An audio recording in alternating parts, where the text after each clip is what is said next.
On this episode of AV Week, attending AV conferences remotely, what AVIXA TIDE brings to integrators, and creating more as-a-service models in the world of AV.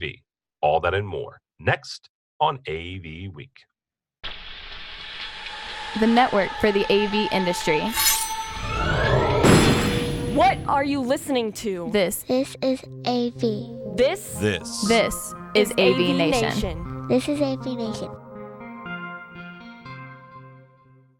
This is AV Week, episode 394, recorded Friday, March 15th, 2019. Remote attendance. Support for AVNation is brought to you by Kramer, AV Beyond the Box, and by Audio, a leading manufacturer of professional PTZ cameras, Pro AV Solutions, and UCC integration systems, and by Biamp. This is AV Week, your weekly wrap-up of audio-visual news and information. My name is Tim Albright. I am your host. With us to discuss the news and information we have gathered this week. First and foremost, her name is Victoria Ferrari, and she comes to us from the great state of Texas. Welcome, ma'am. Howdy. How are you? Great. How are you? I am wonderful. A young man that I have referred to as the left-hand side of my brain for too many years. His name is George Tucker from New York. Welcome, sir. Hey, good to be back and to see you all. Absolutely, sir. And out of purgatory, Mr. Mike Brandis from QSC by way of, he's in the Colorado office. So welcome, sir. Hi, how's it going? Good. So let's start this off actually with it's an interesting story, and I apologize. It's slightly self-serving because it's sort of kind of about an event I did with PSNI a couple of years ago. Move the self-serving side apart. It's really a good story by Craig McCormick. Asking the question, why don't more AV industry conferences incorporate virtual attendees? Here's the really quick backstory. During the PSNI Super Summit that I was honored to MC, I moderated a panel of end users. And in the discussion lead up, you kind of talk with folks about how to make it different and exciting and change it up. And the team at PSNI decided they were going to live stream. They did Facebook Live for this, but they live streamed that specific panel discussion. It got an incredible response. It got an incredible viewership. There were folks that were interacting on Facebook. Lots of folks viewed it, had some good conversation on Twitter and elsewhere afterwards. It was a good experience for me as both the person moderating it, but also afterwards I was able to get some feedback from some folks. Hey, why didn't you ask this? Or next time I want to ask that. And then our buddy Chris Netto, who moderates and does the AV and the AM, kind of brought this up during his discussion on Sundays. And I don't typically chime in on that, mainly because I have a podcast every week, and if I want to say something, I'm going to. But I kind of chimed in as they were talking about this, and I referenced something. I'm going to an event. It's a podcast convention. If you want to go, it's a really good one. I've been to it before. It's called the Podcast Movement. It's in Orlando in August this year. Not a commercial. It's a cool event. But they offer a virtual ticket. So if you don't want to go to Orlando or can't travel or what have you, you can purchase a ticket slightly discounted from the on-site one, but you have access to every single session, either live or you can watch it afterwards. So, Mr. Tucker, you have been to more of these than probably anybody on this panel, including me. Simple question: is this something that events, whether that's Infocom or ISE or CEDIA or this time it was PSNI, should start incorporating into their events as our industry evolves into this? And honestly, let's be honest, we work in the AV industry. This seems like a natural fit. Well, the answer is yes and no, as I'm off to answer your questions but yes, because I think there's a need for this technology and the new streaming to give that sense of engagement and participation. I mean, you said it yourself that there were people who called you back and said, oh my gosh, why didn't you ask this? Or that was a brilliant thing. This excited me. I'm sorry I couldn't been there, but I was participating in this part. And it makes me, quote, more excited to go and try and get there next year. Right? So there's two things you want to do there. You want to be able to get people there, right? Because these things do make money, and they are about promoting something and making money as well as getting everyone together. But you want to also say, hey, you can't be here. We want you to participate. And that goes a long, long way. And the technology's here. Look, back, what is it, 10 years ago, 15 years ago, CE Pro was doing the virtual trade show. 8 years ago. It was 8? No, it was more than that. It was 8 or 9 years ago, maybe.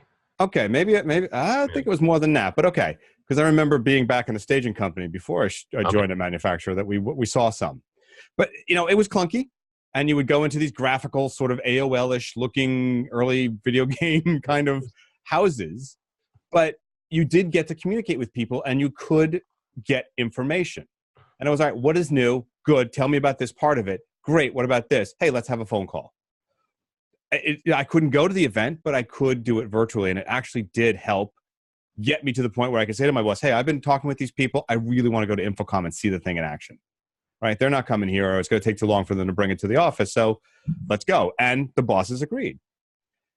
And I also don't find it has to be free. I mean, my feelings on the virus of free. Once you're free, it's really hard to get back. And nobody wants to pay for it. Look at all the paywalls that are going up for the New York Times and the Wall Street Journal, and they're making money. They went from not making money to making money. So I don't have a problem with saying, sign up, get 2 seminars free, and for $29.95, we'll give you all of the participation stuff. There is something to be there. And it still doesn't abate people saying, I do still want to go there. You can't hold a class. I mean, the distance learning thing is great, but you really do learn more by sitting next to your associates and compatriots in the industry and learning together and talking afterwards. The virtual thing that my kids do on their Discord with the audio chat room, it works, but when they meet each other, it's a far more engaging process. Absolutely. Victoria, as far as either conferences or like George mentioned, education, is this something that would be interesting in case, there are times when you just simply can't make trade show X, Y, and Z? Absolutely. I think, it's a great idea. I would definitely pay for it. Like George mentioned, though, it's not the same as attending. And I don't think that it takes away from people who, want to attend. It's just there as an option. And it can be used as a way to say, hey, to your bosses who are trying to justify, spending money to send you there. You can say, look, I learned this, and this virtually. Imagine, what it can do if I actually attend the event. Also, the biggest thing for me when attending an event is the networking opportunities, and that isn't quite as prevalent when you're attending virtually. But yeah, overall, I think it's a great idea. I would pay for it. I also don't believe it should be free. And it would be great to see more conferences doing this, and maybe not giving all of the, possible sessions, but maybe some main ones that people would be interested in. Yeah, absolutely. Mr. Brandis, we're going to talk about TIDE here in a second. It's coming back to Orlando for InfoComm this year, but events like that, InfoComm in the past has done, Technology Tuesday, the day before the InfoComm show opens. Several education and other streams happen the day before the show opens. You work for a manufacturer. Now, correct me if I'm wrong, and Tucker will probably correct me if I'm wrong too, because he used to work for a manufacturer and actually so did Victoria. So all three of you have done this. You don't have a whole lot of time the day before a trade show opens. So with something like this, maybe on demand after the fact, even not free, but you pay a fee, or your company pays a fee and gives you access to the content that you're missing out because you're working. Does that make sense? Yeah, absolutely. I think, whether you're a virtual attendee or an after the fact attendee, there's a value in taking in the sessions, even if you can't be there. I do think it's kind of funny that as an industry, we haven't embraced this sooner, because I feel like the past 10 years have been message points from manufacturers. Like, think about how much travel costs you will save by putting in this AV system. Come to our AV conference. You have to fly to Orlando to do it in the middle of June. So I do think that there's value in having these sessions, and of course there's a massive amount of overhead that comes with it. So that might be, the barrier of entry might be too large to get some of the large scale events moving. Could you imagine every single Super Tuesday class that Infocom did, and then having an operator in the room, the equipment to encapsulate that and send that off to a live streaming service to maintain, to handle all the billing, things like that. There's just a lot of overhead in making it happen. But for some of these, the PSNI event is a great example because it was an end user panel. That's something a lot of people can really benefit from, and the overhead was not that big to do a session. So I think, and this might ruffle some feathers, but it's not an all or nothing proposition. I think it could definitely be more of a pick your spot, and where there's value, there's value. Obviously, nothing replaces being in the room, nothing replaces networking. And every virtual attendee manages themselves. I took an online cultural anthropology class, and I didn't really study that hard because I didn't have to go to class. So it's not for everyone, but I do think that there's a lot of validity in doing it, and kind of drinking our own Kool-Aid, that we can deliver a remote experience using our technology that's just as good as being in the room. I think that right there is the main point of why, and I agree with you. I still don't know. I don't know at this point why we're not doing it, right? Because everybody that's going to be on the show floor at Infocom has some hand in some way, shape, or form making our customers' lives easier by giving them remote access to their customers and to their employees. We should probably do the same thing for our employees and our fellow AV tweeps. So not to rejoin that, but I'll tell you why they don't do it. To quote Mel Brooks, it's the search for more money. Yeah, there is something that all three of you have said this should not be free, right? There is something there is an absolute benefit of being in the same room with somebody and learning from each other and networking. Absolutely, there is absolutely benefit there, and I will not say there's not. But there's also a benefit if you cannot, for whatever reason, make it. And all four of us have worked for organizations because of budget cuts or what have you, where we have missed an Infocom or a CD or what have you, where we're missing out then on the education. It would behoove whoever the organization is putting on the trade show or the industry meeting to say, okay, you know what, for a remote, here's the price. It may not be the full price, right? Because we don't have to pay for the room or what have you, or pay for the extra seats in the room, but there's still a value here that you're getting, and so for that value, we're going to exchange some money. I think there's something to be said for that. All right, speaking of Infocom and the show that's happening, there is going to be another TIDE event. Srinivas Rao, the best-selling author and host of the podcast The Unmistakable Creative, is headlining this year's AVIXA TIDE conference. This will be the third time that Infocom has done it. The fourth event they did in ISC 2017 as well.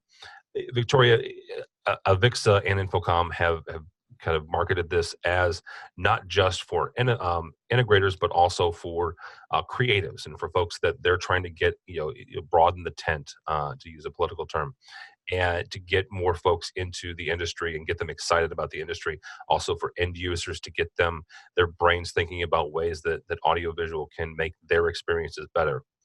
From a bottom line standpoint, though, what really does TIDE bring to the integrator, to the folks, to the dealers that are going to be coming to the show and possibly bringing their clients?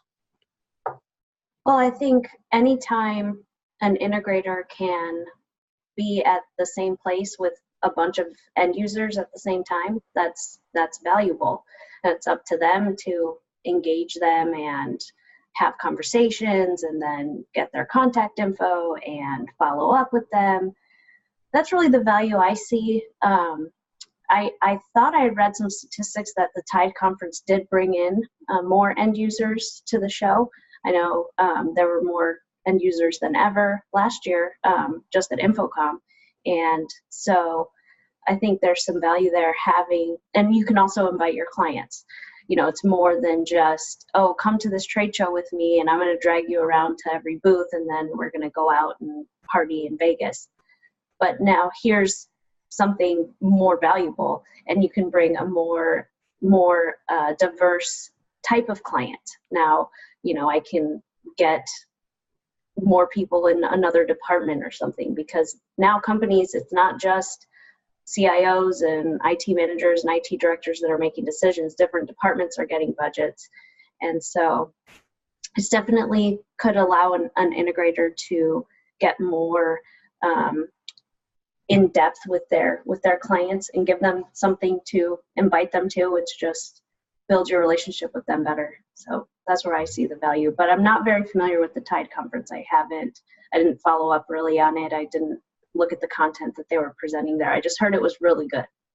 It's quite good. It's very creative driven. I've been to, I think, every single one, if I'm not mistaken. And each one has a different feel, kind of a different theme, but every single one, I think without exception, has been talking about the experience, whether it was an architect on stage, it was a content creator on stage. I want to say it was Orlando the first time, then a neuroscientist. Which a neuroscientist and the AV conference sounds interesting, except for the fact that this guy's talking about how we actually interact with our environment and how to enhance that, right? So there are different avenues here to kind of get you to getting that experience. It was very interesting. Mr. Brandis, just like a lot of manufacturers, you guys are not only connecting with your customers, but also, trying to reach out to your customers' customers and drive, sales that way. Does TIDE help you guys in any way get to, tech managers and IT directors to say, look, here's an AV conference, but also here's another kind of session and a day worth of education and information on just, the experience itself? Yeah, absolutely. In fact, Corey Schaefer, who works for QSC, and I think everybody in the world knows, attends TIDE every year. It's a great chance to connect with not only our customers, but our customers' customers, as you mentioned, and kind of the ones that are a little bit more, forward-thinking. Our industries, our project portfolio as an industry is quite diverse. And we have people who harp on experiential design and delivering experiences as being done because they build conference rooms and the experience as it works, and that's fine and that's good and that should be the experience for that. But we also have people in our industry that do incredibly weird, wild, goofy, immersive things. I first of all probably would not attend a day-long session about conference rooms. But I would definitely find a lot of value. And these people do in attending TIDE and thinking, outside of the AV system per se, and put yourself in your customer's feet. I mean, we, as an industry, tend to think about our only portion that we care about is once the device plugs into our system and that it shows up on the screen, and we never really think, okay, well, what all goes into getting that content into our system, when you can kind of work hand in hand with some of the creative folks, the people that are going to generate the content that you're just going to pipe through and create an infrastructure for. There's a ton of value there. So whether it's about meeting your customers or about broadening your understanding of project portfolios, I think there's a ton of value in it. I mean, if all I did was talk to customers who built meeting rooms, but one, I'd probably be really, really bored every day. And two, I'd probably have a very limited idea of problems to solve for, the 3 or 4 dozen, integrators out there that do these ginormous, immersive projects and things like that. All right, Mr. Tucker, you have had your hands in more than one conference and event. So from a kind of an organizer and a planner standpoint, a producer standpoint, what can or what should AVIXA do and Infocom do to even enhance this even more when it comes to making sure that not only are we speaking to the customers and the end users, but also to the integrators that are going to come to help them realize and kind of expand their experience and their knowledge on creating this experience that AVIXA has been talking about for 3 or 4 years. I've often seen TIDE as sort of the inspirational quote version of the trade show. Which is not to be disingenuous, because in many ways, I'd like to see it go beyond that platform that I've at least experienced to more like almost a TED Talk. I'd like to see that thought-provoking step beyond what we've seen speakers on. The one they're saying is going to be the main speaker, the gentleman. I've actually listened to his podcast. He's a great thought-provoking guy, but I don't feel like when I'm in those TIDE conferences, personally at least, that I'm really going, oh, wow, that opens up a whole new doorway. And I think that that's something that needs to really be considered in that, not just getting together the end users and the installers and the guys who say, hey, the future is video conferencing from your watch on your hand, but really dig deeper into about how communication happens and dig deeper into practical, maybe even case study type talks about how this worked. And that really would draw me in a little bit more. I think that that's the mixture that's missing. Now, I missed the last year of the show, so maybe this year I'll find something that does exactly that, and maybe this talk will do that. But the last couple of years when I went, I was like, this is interesting, but it didn't leave me wanting more. So I'd love to see more of that sort of TED inspirational reference going on. And I think would say, I was just going to talk about Infocom's Center Stage last year. I think they really did a good job of doing that. It was more what you were saying, George, like a TED Talk type, very future, forward-facing and thought-provoking speakers and information that definitely left me, wanting more and looking into those speakers that were there. They did a really good job with the Center Stage last year. Mr. Brandis? Oh, that was exactly what I was going to say. Is that the Center Stage brings a lot of really captivating. I would say they're more along the lines of talks and less along the lines of presentations. And some of them have nothing to do with AV, and some of them have everything to do with AV. And it's kind of nice to have that kind of renewed importance placed upon the big ideas and the themes that drive the technology and the widgets that you see kind of emanating from the center of the design. All right, very good. Last story here comes to us from our friends over at AV Magazine. Nanolumens has introduced what I think is a new category in the as a service. It may not be, and I apologize if somebody else has come up with this, but they're introducing visualization as a service. VAAS is what they're calling it. They claim that their new service will cut total cost of ownership, eliminate obsolescence, and make its LED solutions more accessible and affordable to customers daunted by complexity, and let's be honest, also daunted by the price tag of not their stuff specifically, but LED installs in general. Mike, from a manufacturer standpoint, there's been a lot of talk of as a service. Actually, a reference back to our first story, one of the topics that got some of the most feedback from the PSNI End User Summit was AV as a service, and some of the participants' feelings on those. Does this make sense from a manufacturer standpoint of driving as a service from the manufacturer through the integrator and then to the end customer, or is this something more that the integrator should take ownership of? Well, I think it's got to be a joint venture. I don't think anything's going to be successful if you're a system integrator and doing something a manufacturer's not on board with, and conversely, a manufacturer pushing something a system integrator's not on board with. But I do want to point out the copier behind me that you may or may not be able to see. We don't own that.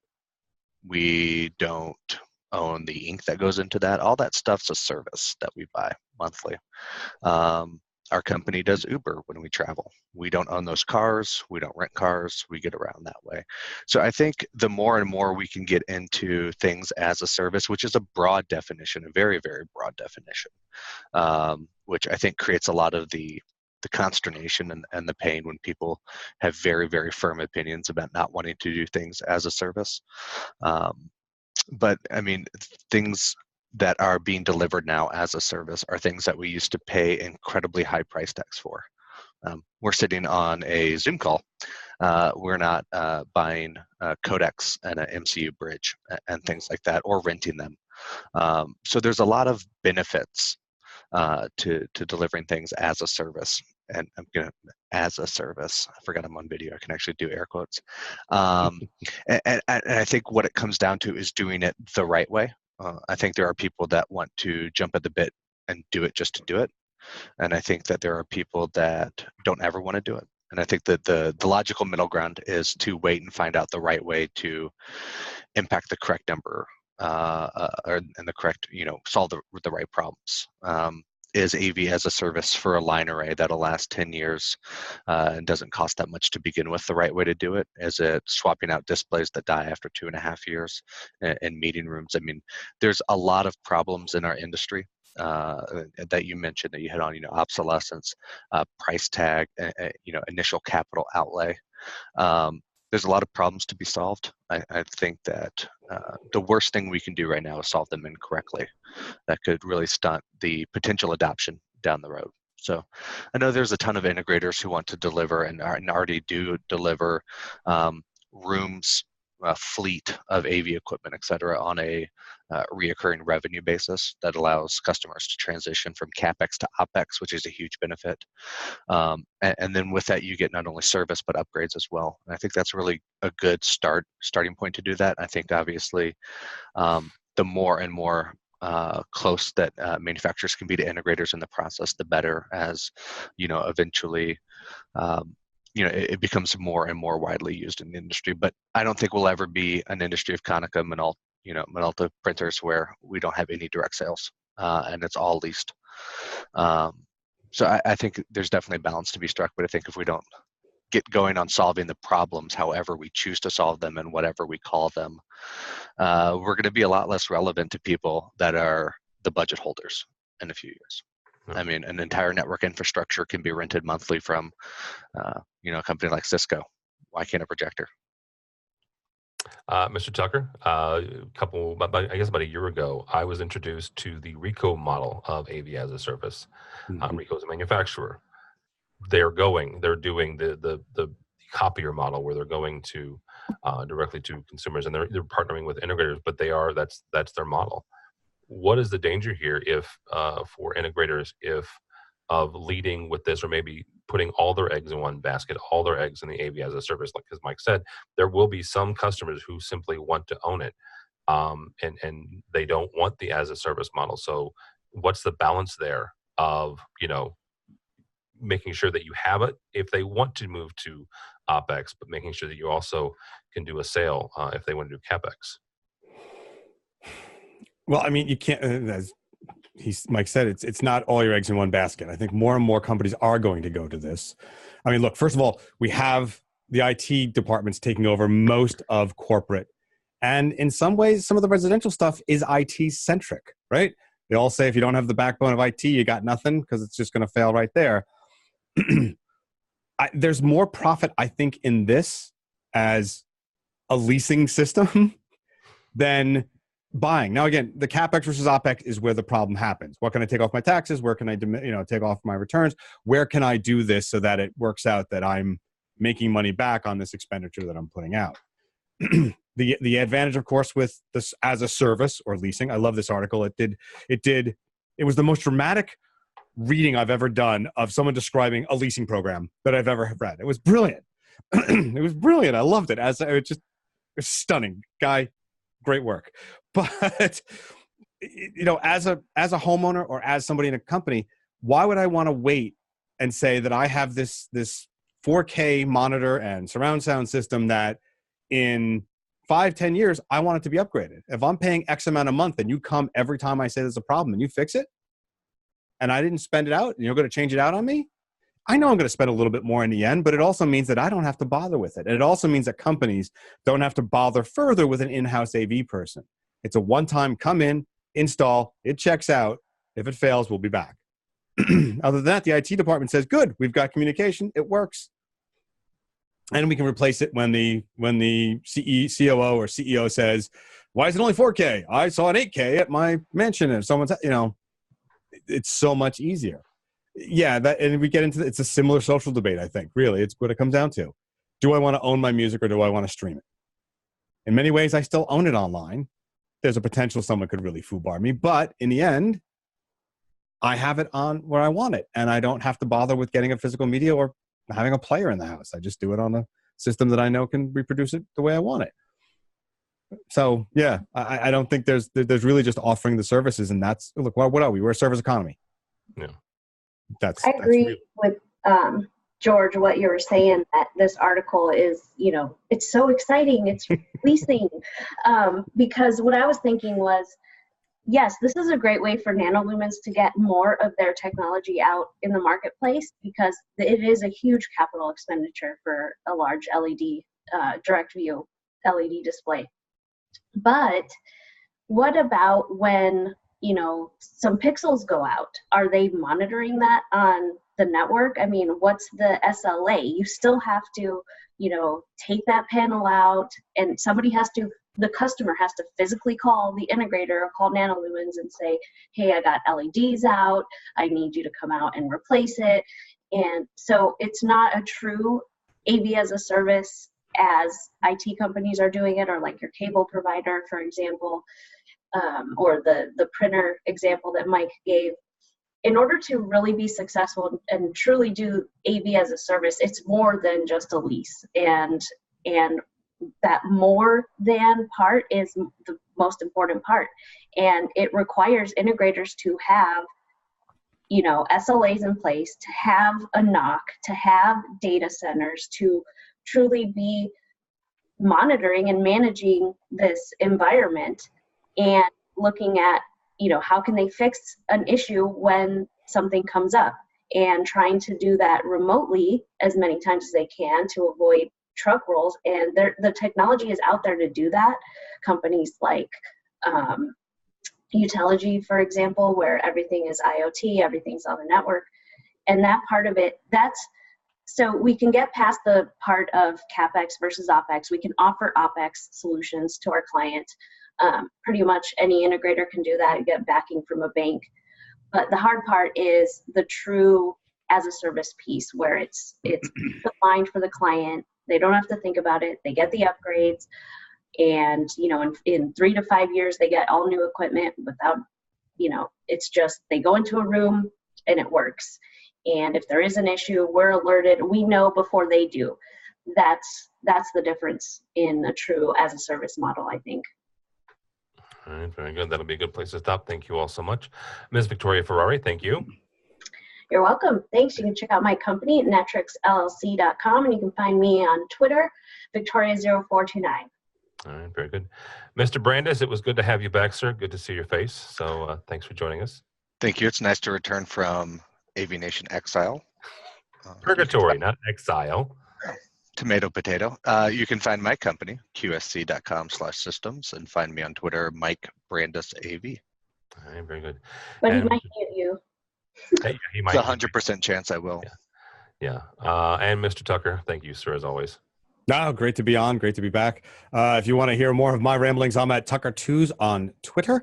And I will be teaching a class at Infocom on assistive services captioning for the hearing and visually impaired. So if you're into theaters or wanting to set that kind of stuff up, from the legal and the technical, I'm going to be giving that class. Yeah, and if you're you have a theater in your town, you might see Mr. Tucker running around. So yes. Once a week, I'm in a different state. So he actually ended up in St. Louis a couple months ago. It was fantastic. I did, and a fabulous dinner you treated me to. Fabulous. Yeah, St. Louis has a little section of Italian joints, and I took him to one of my favorites. So that was pretty cool. For Tim Albright, don't follow me on Twitter at this point. I'm cheering on the Blues and hoping the Bears don't screw up their season next year. But go by the website, if you would please, avnation.tv. avnation.tv. You will find this program and a host of others. While you're there, check out our supporters section. These are the folks who help us financially, help us bring you AVWeek and our other shows like ResiWeek, which is our other weekly program hosted by Matt Scott, looking at the residential side of AV. Also, a brand new show coming down the pipeline, another episode of the Digital Signage Digest, hosted by Lenore. Comes your way in about 2 more weeks. She'll be previewing DSE 2019. We'll be at DSE 2019, bringing you all the latest and greatest from digital signage. So all that and more at avnation.tv. That's avnation.tv. Thanks so much for listening. Thank you so much for watching.